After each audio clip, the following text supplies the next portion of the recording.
All right, excellent. My name is Brian, and thank you for joining. And as always, thank you for your participation in advance. I think that people get a lot out of this if you ask your questions, so don't be shy because it'll lead me to other subjects. So with that being said, I expect to see some questions populated in the chat function. I'll be sure to go ahead and answer those. So today we're going to compare equity and FX markets year over year to discover trading opportunities. If you have my contact information down there below as well. So before we get started, as always, we have to go ahead and do this disclaimer. So I'm just going to leave this up here for about 10 seconds.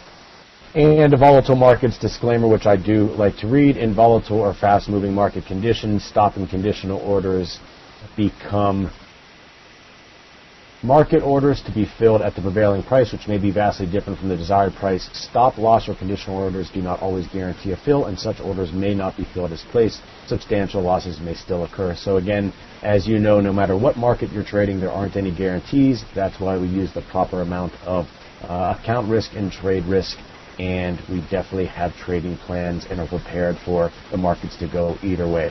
Outline of where we're going today: fundamental analysis, quick catch-up of macro and micro events, as well as technical analysis, and we'll talk about intermarket relationships and are they working, and that's really the subject that we're going through today, because we're going to compare year over year these relationships between different markets. What did equity markets do at this time, 2012? What did forex markets do at 2012? And what did the equity markets and forex markets do then in 2013. We'll look at some long-term trends and opportunities as well as short-term trends and opportunities, and then as always give a review, make sure we answer questions and give you links. Fundamental analysis, just a quick discussion of current events and what they mean for traders and investors. And you can do this and stay on top of this fundamental news through using fxstreet.com. Your broker always provides information as well, but FX Street is obviously dedicated to getting various collaborators, various analysis from all over the world, and they do a great job of putting that together. So with that being said, I'm just going to switch over here from the slides, and I'm just going to share my screen, which also has FX Street pulled up. So just bear with me as I do this. All right, so I'll just pause just a second, but the bottom line is we are in a very macro-driven environment, and FX Street does a great job of keeping you apprised of fundamental news, and they also have a link to a very useful economic calendar, and that's what I have pulled up here. So FX Street, then you go to fundamental, and then the left tab would be economic calendar. Make sure you're staying on top of this because we're trading two pairs against each other in the forex markets, and we're trading two economies against each other, and right now the economies and interest rates are being driven by the central bank here in the United States would be the Federal Reserve and Ben Bernanke. You have the ECB over in Europe. You have the Bank of England over there. You have the Japanese bank, the Bank of Japan, which just made a huge announcement, and we'll look at the Japanese yen going to major lows against the US dollar. So make sure that you're staying on top of that, and that's pretty easy. We have right here, you can see the Federal Reserve's Lockhart, his speech, the Fed's Minneapolis, Narayana is speaking, we have FOMC minutes. So lots going on today in the U.S. as far as the central bank providing some information. So just keep that in mind. No matter what time frame you're trading in, no matter what currencies you're trading in, you've got to be aware of this economic calendar. While I'm here as well, I post information almost every day on FX Street, so you can just search for Brian Kahn on the FX Street site if you want to see what I'm doing as far as commentary, where I provide fundamental analysis and technical analysis and always a little bit of trading psychology. All right. So yeah, someone is just updating that the FOMC minutes were released early. So that's, again, what you need to be aware of as you use your fundamental analysis. And again, everybody has a little bit different way of doing it. They use different sites. They are trading different time frames, different regions of the world. So you have to make sure you know what works for you and get your daily routine. So that's what's really important, is a daily routine where you don't get caught by anything. And obviously, whether you're an equity trader and earnings were released early, or here you're an FX trader and minutes were released early. It doesn't happen often. We're not going to be able to prevent every single thing. We're not going to be able to prevent from worldwide events that we're not aware of, such as something happening with international tensions, or something happening with North Korea, something happening in the Middle East, whatever it may be, an announcement that wasn't scheduled from someone over in the ECB talking about their economy. We can do the best we can, but that's the point of that volatile markets disclaimer. There are no guarantees of things happening as scheduled, and you have to make sure that you're aware that anything can happen anytime. So, Michael, thank you very much for updating that as far as they're released early, because that goes back to that disclaimer that I talked about. Do not overtrade your account, because there are no guarantees that the FX markets or any market out there can't move very, very quickly in a very, very, very, one direction mentality, and it could be for you, but it also could be against you. All right. So we're going to switch back here to the slides very quickly, but I just wanted to touch on that fundamental analysis.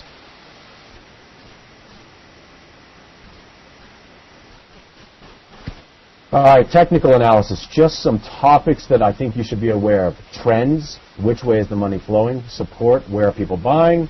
Resistance, where are people selling? And intermarket relationships, which we're going to talk about starting now going forward with this webinar.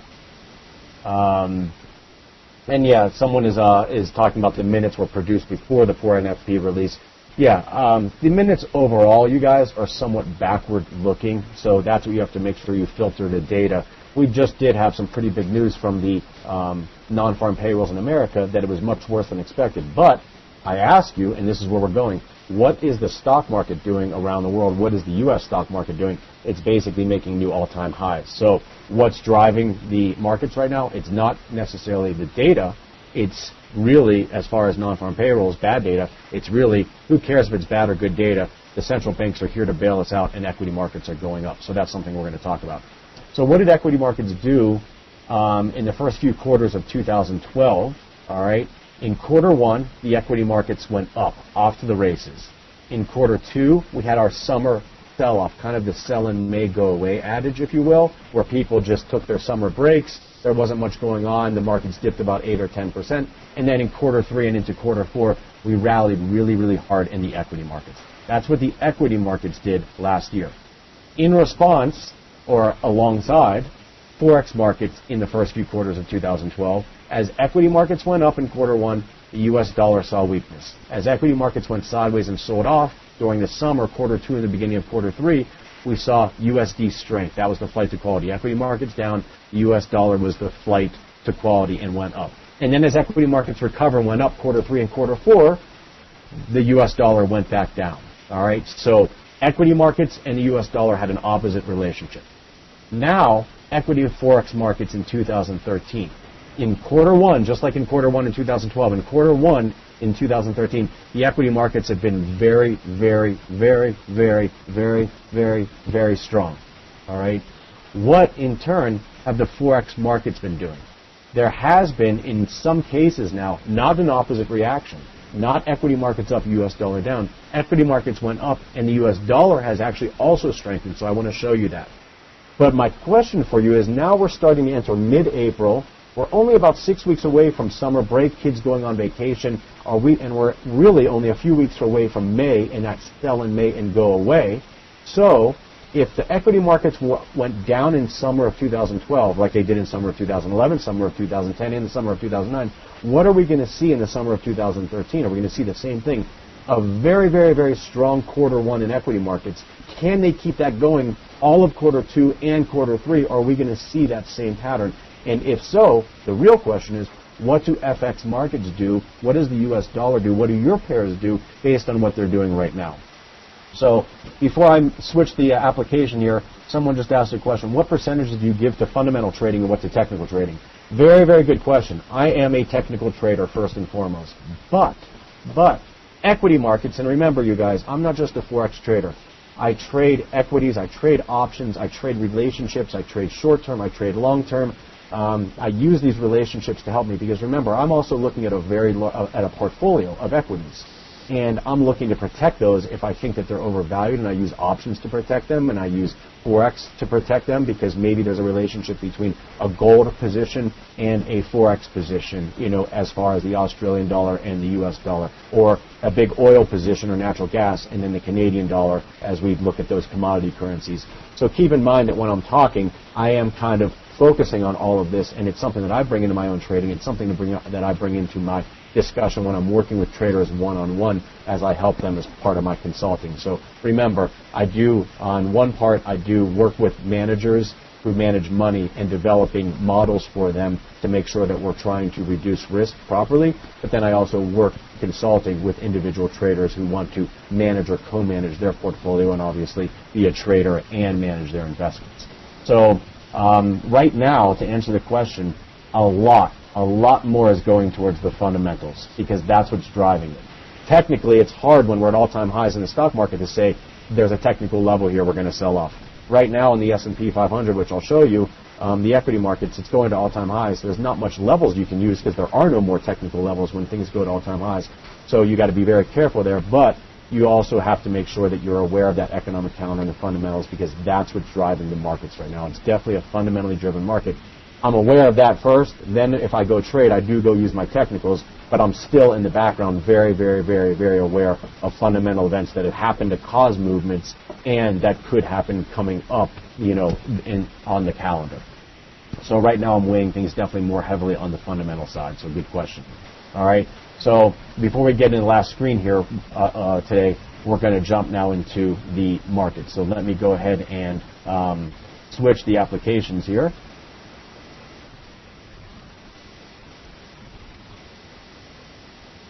And first, what I want to do is I just want to go into these charts. This is an equity chart. Remember, I use different brokers because I'm trading different time frames, trading different products, so I'm not recommending any brokers, even though you might see the name up here. But I want to pull up the S&P 500. And I'll pull it up on a long term just so you guys can see, because maybe some of you aren't aware of what's been going on. And let me pull this up on a weekly. All right. So what you're seeing here is we were in the S&P 500, the broad equity market index in the U.S. We were up here in 2001 before that crash happened, and then we were up here in 2007 before the Great Contraction, and now we're higher than those levels, basically. We're right at those levels or higher than those levels. So all-time highs here. So technically, it's very hard to use a technical pattern. Let me bring this down to just the year-to-date.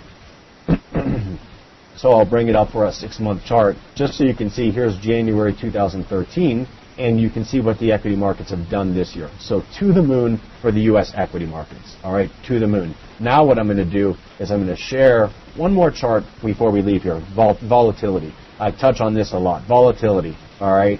What has volatility done year to date? It's declined and declined and declined and declined and declined, sideways to down, but overall it's declined. If I bring up a longer term chart, as equity markets go up, even though there's uncertainty in Korea, even though there's uncertainty in the Middle East, even though there's uncertainty about the U.S. economy, and let alone other economies around the world like the European economy, overall the equity markets have gone up and volatility has gone down. What does that mean for your trading ranges? Do you guys notice trading ranges being bigger in Forex or smaller in Forex? Hopefully you're saying smaller, because they definitely are smaller in Forex as volatility goes down. So let's leave here, now that you know what equity markets are doing long term and short term, let's leave this and move into the Forex markets.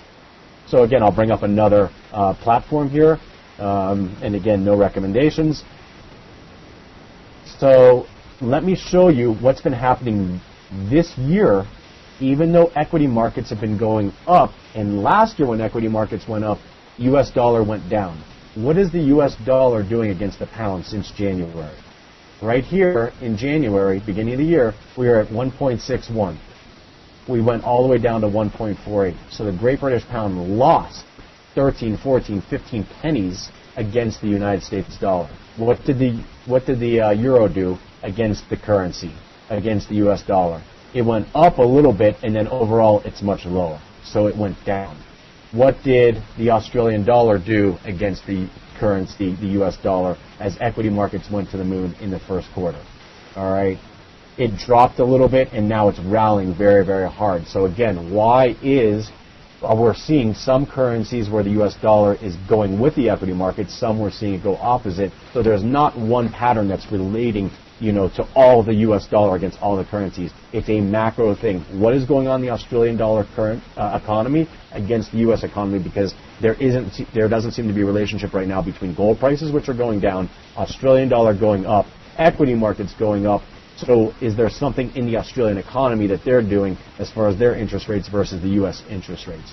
So they're going to highs. They're having very bullish days as of late. What fundamentally is causing that? So that's where your fundamental versus technical, that's probably a fundamental event to get it to move that much. New Zealand dollar, I want to pull this up for you so you can see. Look at it on a daily chart, okay? January sideways, February a little bit down, March, April up.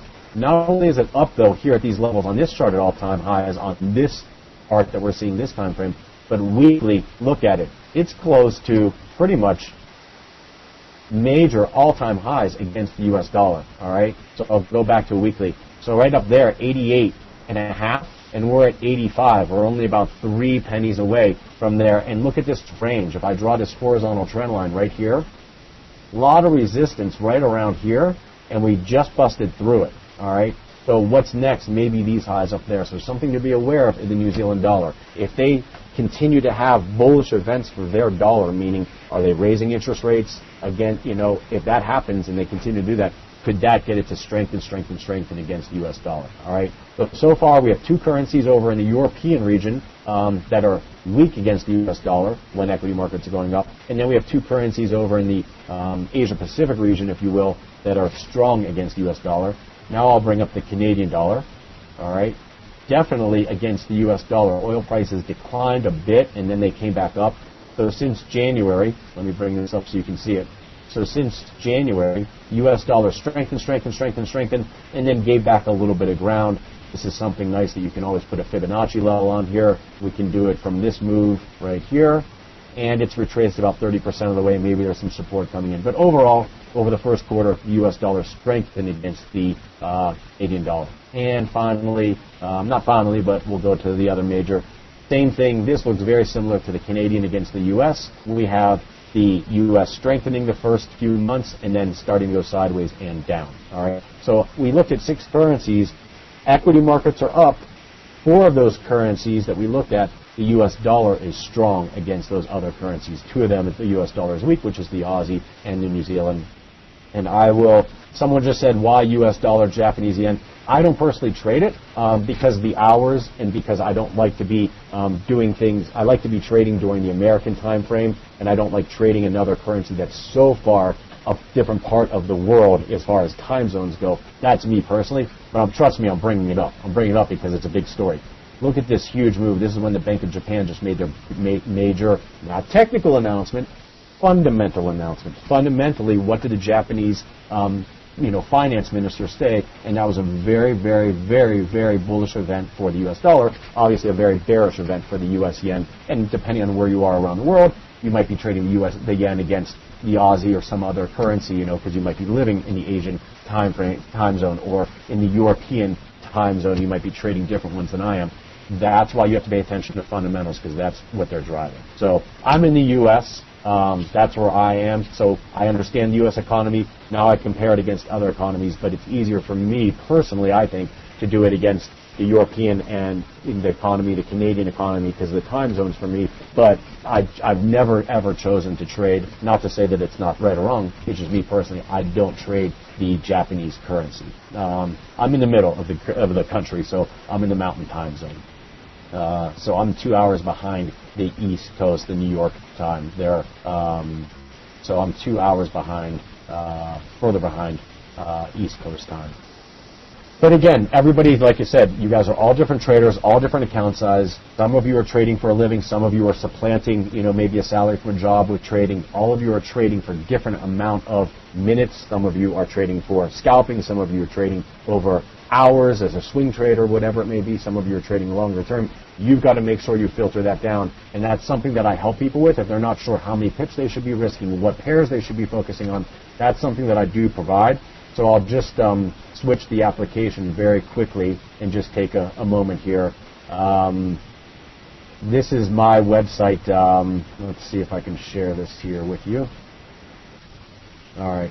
So this is my website where I provide the daily market commentary that comes over to FX Street. And here's the services that I provide, where I work with individuals and businesses and investment managers and things like that, and brokers and content aggregation sites. Obviously, FX Street is a content aggregation site, and providing information for them. So if you want to know a little bit more about how I approach the markets and how I do it with my with people I work with, please go ahead to JupiterPeakFinancial.com. So I'll just type that in the field down here so that you guys have the website.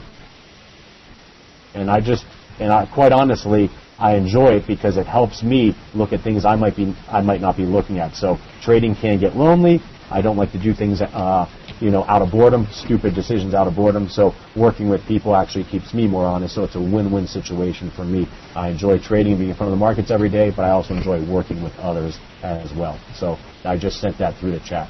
So let's go back to the markets here and see if there's any questions about them.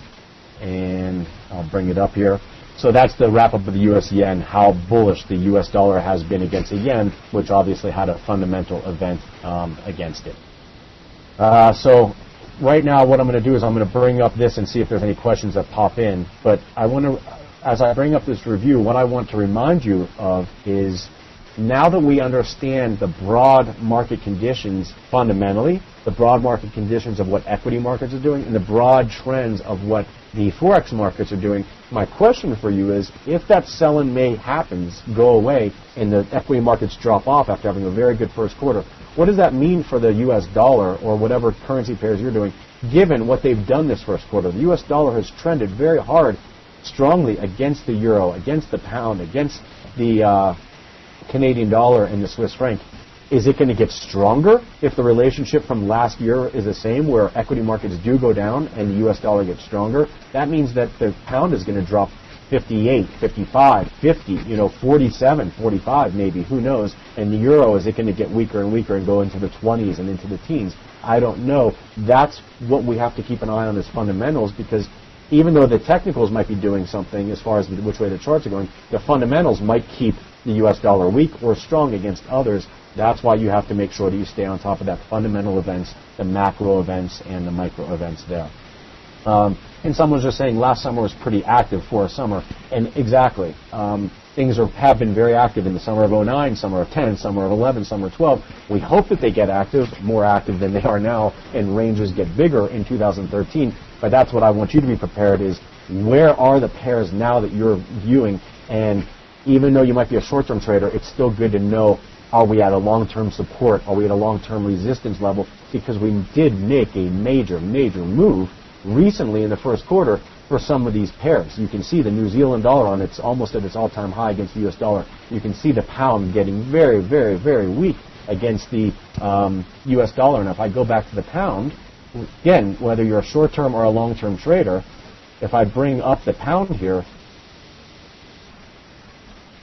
look at it down here on a weekly chart just to give you some more data. We had the big drop down, a little bit, of a retracement that I drew on here. So that retracement you can see on the daily chart. We moved down, we retraced about 38%, not a big retracement. Are we going to go lower? And if we break this local support here, there's some support down here in the low 143 area, and then down here at 137. What's going to get us to go there? Is it going to be the U.S. saying we're done easing and we're raising interest rates, and the Bank of England saying, hey, we're not done over here, we're closer to Europe, we need to keep our interest rates lower than the U.S.? That would be a major shift if the U.S. said something about more bullish interest rates and raising them, and Bank of England saying we're still staying down here low. That might get us to violate this recent support level here and move lower. So again, I think it is, going back to that person's question, I think it's a very macro, fundamentally driven trade. And someone's just asking about the name of my business. That's obviously not really pertinent right now. You're welcome to email me if you have any questions on that. But I do want to answer someone else's question. The S&P is at a peak. Summer's around the corner. What's in for the euro-US dollar? All right, so that's the kind of questions I'll focus on. So from FX Boyke, go ahead and just email me that, and we can follow up offline on that, since that probably won't help people with trading today as far as why I chose Jupiter. But it has nothing to do with the markets and astrology and that relationship, if that's what you're asking. So that might answer your question right there. So same thing, just like the pound against the U.S. dollar, the euro against the U.S. dollar has dropped significantly, retraced. If I pull my retracement on here, something like this, same thing as the pound, 38%. It's using it as resistance. Look at this, guys. So here's your shorter term trading opportunities. Before we even started to retrace, here's some resistance. Before we started to retrace, here's some resistance.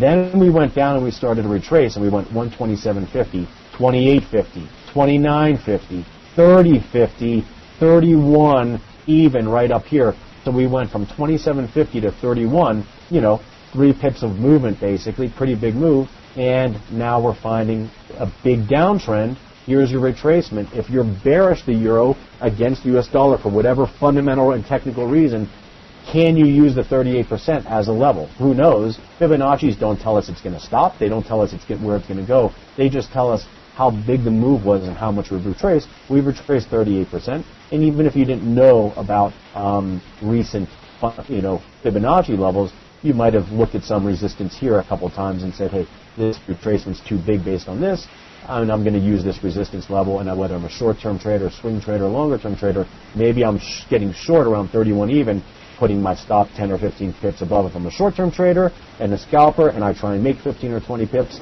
If I'm a longer-term trader, I might risk 50 or 100 or 150 pips to try and make 150, 200, 300 pips as it goes down and maybe violates this low and goes down, and that'd be a longer-term trader with a larger account that can risk hundreds of pips instead of someone who's a day trader with a smaller account maybe risking 10 or 15 pips, okay? So make sure you're risking the right amount of pips. And again, if you're unsure of this, this is what I help with, because the most people who don't do well in the markets or fail in the markets come in with unrealistic expectations and don't know who they are. What I do with Jupiter Peak is I focus on the individual and I break them down, and then I give my honest opinion, unbiased. I don't owe you anything. My honest opinion of what's right for you. You can take it for whatever it's worth and say, this guy doesn't know what he's talking about, I'm going to do what I've been doing. Or you can say, hey, he's got 15 years in the markets, in various markets. He works with individuals, businesses, things like that, in helping their cost of goods, helping them hedge those if they're a trucking company, helping individual traders, and maybe I can take some of this information. So I always provide a free, no obligation engagement interview where I provide a Word document to you based on our 30-minute talk, and I give you my analysis of what I think is achievable for you. If you think that's helpful, you know that you can go ahead and contact me through the FX Street site or my website. But something interesting definitely up here in the euro. Where is it going to go? We don't know. Pay attention to the macros, obviously, what interest rates are doing out of those various countries. But hard to say. There's obviously some more support down here, so pretty big support level down here in the low 27s. I don't know if it's going to break that and what's going to cause it. I don't know what's going to get it to go back up, but just based on trend analysis, this move down here, yeah, maybe sellers are looking to sell it at various Fibonacci levels, various moving averages, various retracements or trend lines or whatever it may be. So that's the most recent trend was down. We're retracing that. So you have a bearish view of the euro-US dollar at various levels. All right, with that, we'll wrap up. Again, here's links. Here's how to get a hold of me. Here's how to get right on FX Street, whether it's me or the other great collaborators that are providing analysis to stay on top of that fundamental information, that macro fundamental environment that we're in right now. So thank you very much. I'll be talking with FX Street and hopefully lining something up to talk to you during hopefully what we have is a volatile May, June, July, volatile summer period. But as I always say, happy trading, invest intelligently, and look forward to seeing you on future FX Street events. Thank you very much.